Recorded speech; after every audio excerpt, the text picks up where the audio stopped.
Coach Thompson, Coach Jabaar Thompson, Ohio University graduate, former player.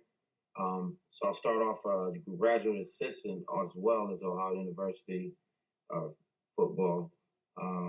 And then coached defensively for the past 20 years and defensive coordinator for 16 of those 20. The highest that we got was to the region, to the Final Four. So I can't say that I have a state championship under my belt, but a lot of years of coaching defense and playing it. Right, I'm Marvin Nash. This is my 15th year coaching. I coached for, I'll start with my playing days. I played for Austin College, a small Division III school. Graduated there with an opportunity to play at the next level. I was on the practice squad for the Jacksonville Jaguars for 2 years before I entered the coaching ranks. When I got into coaching, I was at Denton Guyer High School for about 12 years. Fun fact about Denton Guyer is the school opened up in 2006. And by 2012, we had been to 3 state championship games and won 2 of them. We've had 6 Division I quarterbacks come through the program: University of Texas, Oklahoma State, currently Texas A&M, and a handful more. TCU. We've had a lot of guys come through within this offense. It's a spread option offense that we run, and it's been very good to us over the years. I'm currently at San Marcos High School. I followed the head coach from Denton Guyer in his new gig here. First year at San Marcos High School in San Marcos, Texas. State-of-the-art facilities, great kids, and we're looking to add to that tradition and start winning here as well. What we put together is a run play here to the boundary. I know the force player is rolled over to the 2 receiver side. You have 1 high safety. So what we're going to run is a bash concept, a counter read concept. Personnel-wise, I always have a quarterback that can run.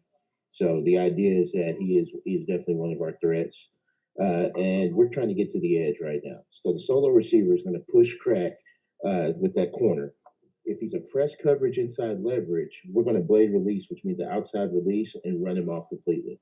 If he's playing catch technique and he's waiting on us, then we're going to go attack his inside shoulder and then push him towards the free safety. We are running a GT counter up front, counter right. So our guard and tackle, left guard, left tackle are both pulling to the right. We're reading that defensive end. If he plays that down block with a squeeze technique, it's a hand with the ball right now, and we're getting outside as fast as possible with our 2 backs. The lead back is looking inside to the will backer first and then working his way vertically. So if the will backer is playing the counter, and he will continue going vertically to go get the free safety. The will backer plays the squeeze and scrape technique and tries to get to the outside. The fullback will seal the will backer inside. We're handing the ball off looking for 8 to 10 yards, but this can be a play that breaks if it's a press technique coverage with the corner to the single receiver side. If that defensive end just squats, that's fine. We're running quarterback counter to the play side, getting a great combo to the backside backer, and pulling and leading up, and we're making the free safety choose. Free safety either has to choose to play the fast flow from the backfield, or he has to read the pullers up front. A free safety is not going to read that, so we're trying to put him in a bind and make him freeze where he doesn't do anything wrong, and we get what we can from it. So we're planning to. I'll start from the weak side, the 1 receiver side. We're manned up. We're going to play aggressive on the first play of the game. You said so. On the back side, we're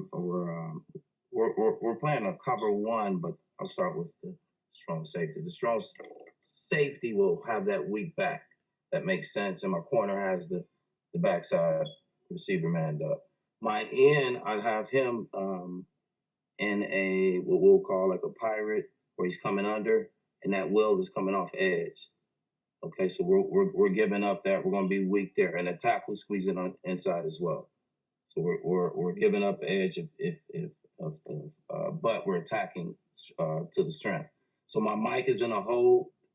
He has strong A, but he's also with the hard flush to the outside, helping that in. Attackers in the 3 technique. Okay. 3 safeties, watching the number 3 receiver, I guess, back the back strong, and then we're manned up outside with the corner and what I would say is my star position. Um,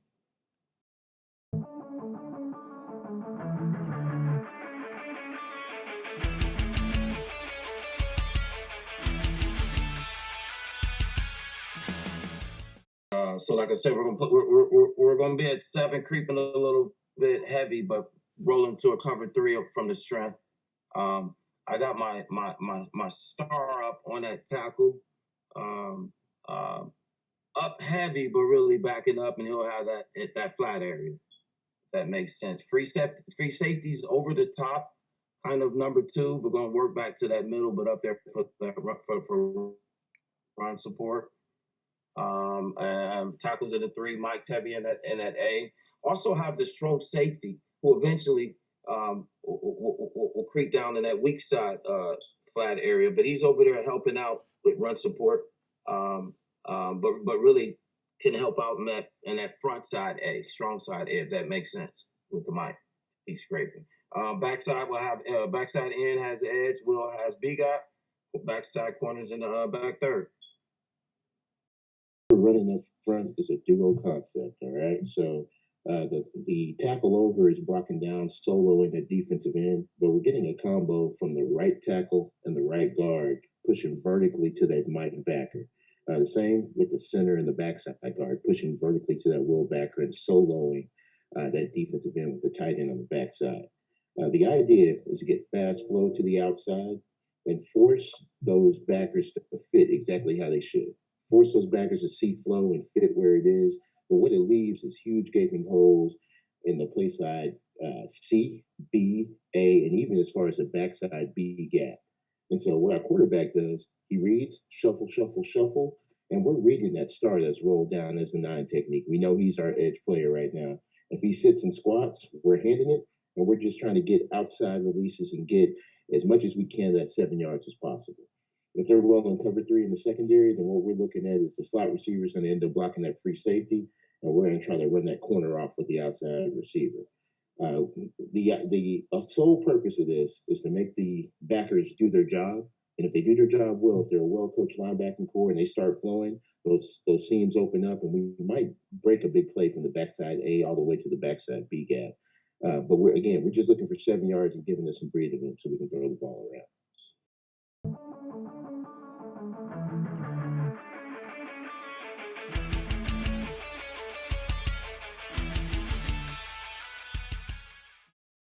Play action coming from the backfield.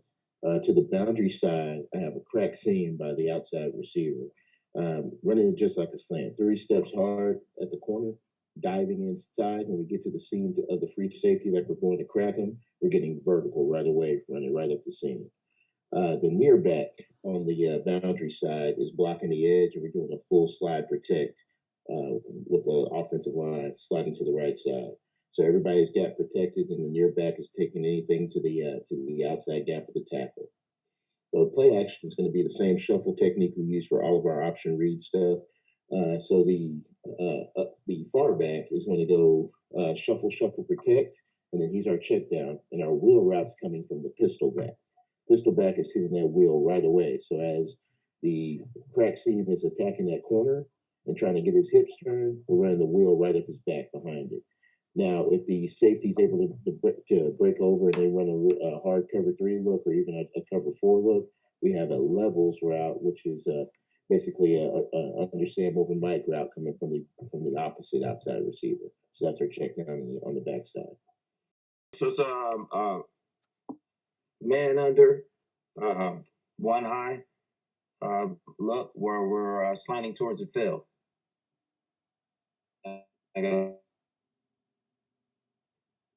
Okay, so starting with the corner's manned up. My star's gonna have the number 2 receiver out. Mike backer's coming up, that strong A gap, like I said, and that Will is gonna slide to the middle and hopefully take the pistol back. But he's really free with no gaps, but flowing weak. If he gets any action, is way weak. My strong safety's rolling down to take that C gap, because the edge is slanting towards the strength. Cornerback side is, and he also has number 2 right now. Number 2 goes out. Corner's backside is manned up. Free safety's free.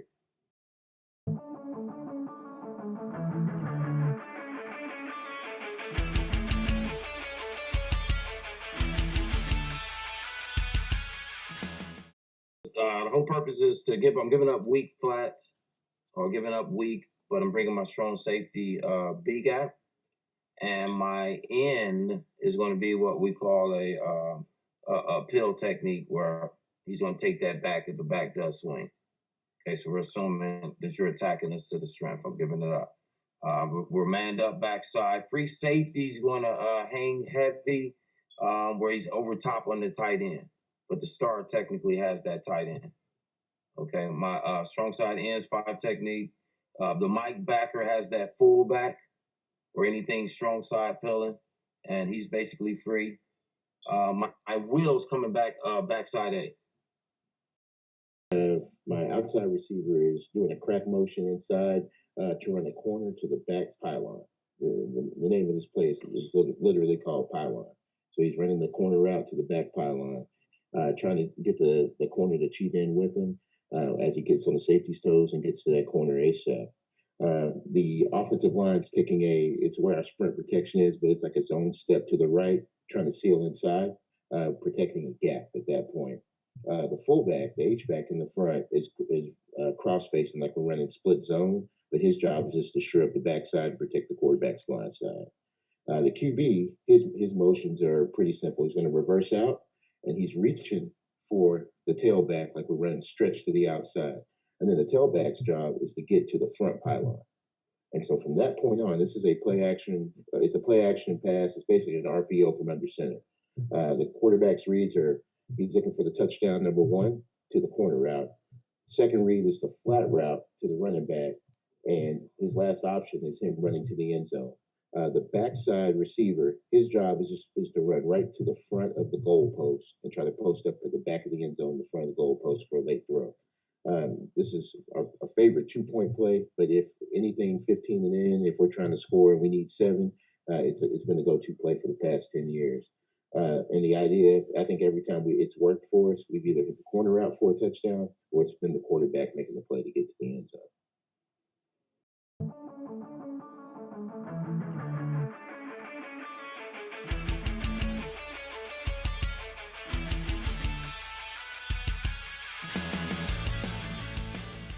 First of all, thank you, Coach Mallard, for having me on. Great show, great concept that you've put together. If you can, please follow me on Twitter. I am at iCoachNash on Twitter. Also, I have a YouTube channel. I have a podcast, the iCoach Podcast. We've had some great guys on. One of my most recent guests was Coach John Mosley from Netflix's Last Chance U Basketball. I've talked to Damon West, the author of The Coffee Bean.